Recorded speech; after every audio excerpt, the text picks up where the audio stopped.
Cinema ಕೂಡ ತುಂಬ powerful medium, ಹಂಗಾಗಿ ಸಿನಿಮಾದ ಮೂಲಕನೇ ಒಂದಷ್ಟು ಒಳ್ಳೊಳ್ಳೆ ಪಾತ್ರಗಳು, ಒಳ್ಳೊಳ್ಳೆ ವಿಚಾರಗಳನ್ನು ತಲುಪಿಸುವಂಥ ಕಾರ್ಯ ಮಾಡ್ಬೋದು. ಅದು ಮಾಡ್ಬೋದು.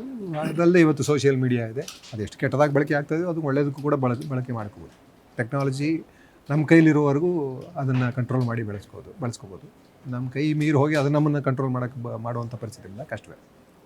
ಸರ್, ಇನ್ನೊಂದು ಪ್ರಶ್ನೆ ನಾನು ಕೇಳಿಬಿಟ್ಟು ನಿಮ್ಮನ್ನು ಬೀಳ್ಕೊಡ್ತೀನಿ. ತುಂಬ ಜನ ವೆಯ್ಟ್ ಮಾಡ್ತಿದ್ದೀರಾ ಇಂಟರ್ವ್ಯೂಗೆ ಅಂತ ಹೇಳಿದ್ರೆ, ಇತ್ತೀಚೆಗೆ ಹೊಡಿ ಬಡಿ ಕಡಿ ಸಿನಿಮಾಗಳ ಸಂಖ್ಯೆ ಜಾಸ್ತಿ ಆಗ್ತಾ ಇದೆ. ಈ ಪ್ಯಾನ್ ಇಂಡಿಯಾ ಅಂತ ಒಂದು ಕಾನ್ಸೆಪ್ಟ್ ಬಂತು, ಎಲ್ಲ ಸ್ಟಾರ್ಗಳೂ ಕ್ರೌರ್ಯದ ಹಿಂದೆನೇ ಸುತ್ತಾ ಇದ್ದಾರೆ. ಸೊ ಅದರ ಹೊರತಾಗಿ ಹೊರಗಡೆ ಬಂದು ಸಿನಿಮಾಗಳು ಮಾಡುವಂಥವ್ರ ಸಂಖ್ಯೆ ತುಂಬ ಕಡಿಮೆ ಮಾಡ್ತಿದ್ದಾರೆ, ಇಲ್ಲ ಅಂತ ಹೇಳ್ತಿಲ್ಲ, ತುಂಬ ಕಡಿಮೆ ಆಗ್ತಾ ಇದೆ.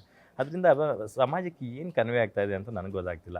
ಒಬ್ಬ ಕಲಾವಿದರಾಗಿ ಅಂದರೆ ಅದರ ಬಗ್ಗೆ ಪರಿಪೂರ್ಣ ಜ್ಞಾನ ಇರುವಂಥ ಒಬ್ಬ ಕಲಾವಿದರಾಗಿ ನನ್ನ ಅಭಿಪ್ರಾಯ ಅಷ್ಟೇ ಹೇಳ್ಬೋದು. ನಾನು ಅದಕ್ಕೆ ನಾನೇ ಇದೆಯೋ ಅಲ್ಲೋ ಗೊತ್ತಿಲ್ಲ, ಬಟ್ ನಾನು ನೋಡ್ದಂಗೆ ಅದರಲ್ಲಿ ಏನು ಕಾಣಿಸ್ತದೆ ನಾನು ಹೇಳ್ಬೋದು ಅಷ್ಟೇ. ನನಗನ್ಸುತ್ತೆ ಪ್ರೇಕ್ಷಕರ ಅಭಿರುಚಿನ ಹಾಳು ಮಾಡಿಬಿಟ್ಟಿದ್ದೀವಿ. ಅವರೇ ನಮ್ಮ ಮಾರ್ಕೆಟ್ ಆಗಿದೆ. ಇದೊಂದು ವ್ಯಾಪಾರ ಅಂತ ಅಂದ್ಕೊಂಡ್ರೆ ಯಾರು ಮಾರ್ಕೆಟ್ ಇದೆ, ಯಾರು ಗ್ರಾಹಕ, ಸೊ ಹೆಚ್ಚಿಗೆ ದುಡ್ಡೆಲ್ಲಿಂದ ಬರುತ್ತೆ. ಯಾಕಂದರೆ ಈ ಪ್ಯಾನ್ ಇಂಡಿಯಾ ಸಿನಿಮಾ ಅಂತ ಮಾಡಿದ ತಕ್ಷಣ ಬಂಡವಾಳ ದೊಡ್ಡದಾಗ್ಬಿಡುತ್ತೆ. ಅಂದರೆ ದೊಡ್ಡ ಬಂಡವಾಳ ಹಾಕಿ ಎಲ್ಲ ಕಡೆಯಿಂದ ಗೊತ್ತಿಲ್ಲ ಅದು ಏನು ಪ್ಯಾನ್ ಇಂಡಿಯಾ ಅಂತ ಅಂದ್ಬಿಟ್ಟು. ಪ್ಯಾನ್ ಇಂಡಿಯಾ ಅಂದರೆ ಏನು, ಎಲ್ರಿಗೂ ಅನ್ವಯಿಸುವಂಥ ಒಂದು ಕಥೆ. ಅಂದರೆ ರೀಜನಲ್ ಕಥೆ ಆಗಿಲ್ಲದೆ ಇರುವಂಥದ್ದು ಅಷ್ಟೇ ಪ್ಯಾನ್ ಇಂಡಿಯಾ ಆಗಲಿಕ್ಕೆ ಸಾಧ್ಯ. ಅಂದರೆ ಎಲ್ಲ ಕಡೆಯೂ ಅನ್ವಯಿಸುವಂಥ ಒಂದು ಕಥೆ. ಸೊ ಭಾರತದಲ್ಲಿ ಎಲ್ಲೇ ಮಾಡಿದ್ರೂ ಹೆಚ್ಚು ಕಡಿಮೆ ಒಂದೇ ಥರ ಇದೆ. ಎಲ್ಲ ಸಂಸ್ಕೃತಿಗಳು ಒಂದಕ್ಕೊಂದು ಕನೆಕ್ಟೆಡ್ ಇರ್ತಾವಲ್ಲ. ಈಗ ಇಲ್ಲಿ ಒಂದು ಭಾಷೆ ಮಾತಾಡ್ತೀವಿ ಅಂದರೆ ಪಕ್ಕದ ಊರಲ್ಲಿ ಮಾತಾಡೋ ಭಾಷೆ ಇದಕ್ಕೆ ಸಂಬಂಧಪಟ್ಟಿದ್ದೆ ಸ್ವಲ್ಪ ಇರುತ್ತೆ. ಹಂಗೆ ಸ್ವಲ್ಪ ಚೇಂಜ್ ಆಗುತ್ತೆ. ಈಗ ಕರ್ನಾಟಕ ತಮಿಳುನಾಡು ಬಾರ್ಡ್ರಲ್ಲಿ ಎರಡು ಮಿಕ್ಸ್ ಆಗಿರೋ ಭಾಷೆನೇ ಇದೆ. ಈಗ ಅಲ್ಲಿ ಬಡ್ಗ, ಊಟಿ ಕಡೆ ಎಲ್ಲ ಬಡ್ಗ, ಎಲ್ಲ ಕನ್ನಡ ತಮಿಳು ಮಿಕ್ಸ್ ಆಗಿರುವಂಥ ಭಾಷೆ. ಸೊ ಹಾಗಾಗಿ ಎಲ್ಲೋ ಒಂದು ಕಡೆ ಸಾಮ್ಯತೆ ನಮ್ಮ ಸಂಸ್ಕೃತಿಗಳದ್ದು, ಎಲ್ಲ ಸಂಸ್ಕೃತಿಗಳದ್ದು ಇದ್ದೇ ಇರುತ್ತೆ. ಸೊ ಹಂಗಿದ್ದಾಗ ನೀವು ಯಾವುದೇ ಸಿನಿಮಾ ಮಾಡಿದ್ರು ಎಲ್ಲ ಕಡೆಯೂ ತಲುಪುತ್ತೆ, ಎಲ್ರಿಗೂ ಅರ್ಥ ಆಗುತ್ತೆ. ಎಲ್ಲರೂ ಮನುಷ್ಯರಾಗಿರೋರು ಎಲ್ರಿಗೂ ಅರ್ಥ ಅಂದರೆ ಕರೆಕ್ಟಾಗಿ ಮಾಡಿದ್ರೆ, ನೀವು ಚೆನ್ನಾಗಿ ಮಾಡಿದ್ರೆ, ಎಫೆಕ್ಟಿವ್ ಆಗಿ ಎಲ್ರಿಗೂ ತಲುಪೋ ಮಾಡಿದ್ರೆ.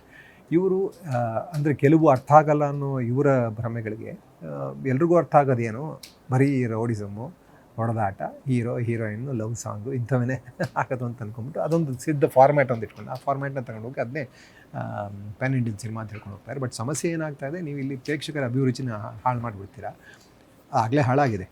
ಅದನ್ನು ಸರಿ ಮಾಡೋದಕ್ಕೆ ಏನೂ ಪ್ರಯತ್ನ ಪಡದೆ ಅದನ್ನು ಎಕ್ಸ್ಪ್ಲಾಯ್ಟ್ ಮಾಡ್ಕೊಳ್ಳೋದು, ಅದರ ಶೋಷಣೆ ಆಗ್ತಾ ಇರೋದು. ಪ್ರೇಕ್ಷಕನ ಶೋಷಣೆ ಅಷ್ಟೇ ಇಲ್ಲ ಆಗ್ತಾ ಇರೋದು. ಅದು ಆ ಹಾಳಾದ ಪ್ರೇಕ್ಷಕನ ಶೋಷಣೆ ಅಂತ ಹೇಳಬೇಕು ಅಷ್ಟೇ. ಈಗಾಗಲೇ ಕೆಡಿಸಿ ಇಟ್ಟಿರುವಂಥ ಪ್ರೇಕ್ಷಕನನ್ನು ಇನ್ನೂ ಕೆಡಿಸೋದು.